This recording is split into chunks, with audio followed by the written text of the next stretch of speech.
Przed państwem wiata sołectwa Świerczem, tuż za nią budynek DFK Szynwald, no i wokół miejsce spotkań wszystkich mieszkańców Szywołdu.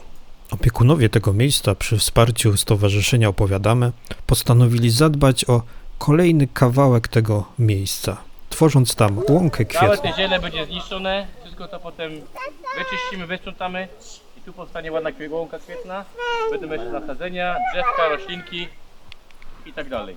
A dzisiaj symbolicznie jeszcze tutaj zamontujemy jeden hotel dla owadów, żeby już te owady się tu czuły jak u siebie. Tak oto miejsce z gruzami i gatunkami inwazyjnymi postanowiliśmy oddać bioróżnorodnej naturze. Bez wiedzy jednak ani rusz. Dlatego zaczęliśmy od szkoleń z pszczelarzem oraz ogrodnikiem.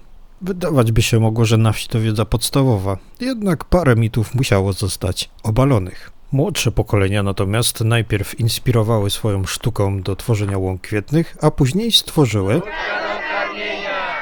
Były więc gotowe, by dołączyć do hotelu dla zapylaczy. No i nadszedł czas, gdy w końcu wszyscy ruszyli do pracy przy naszej łące kwietnej. Czy jak to u nas godumy po śląsku, intlich dali my się do roboty. Za łopaty, grabie, taczki złapali przedstawiciele chyba wszystkich pokoleń Świerczu, a i mieliśmy również gości spoza naszej miejscowości.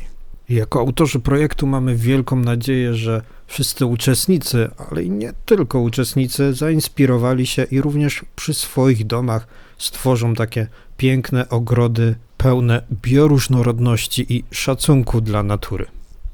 A my wszyscy w naszym trójjęzycznym miejscu spotkań będziemy mogli cieszyć się nowymi kwiatami, ziołami, drzewami, krzewami i mamy nadzieję, że zawita do nas nie jedna nowa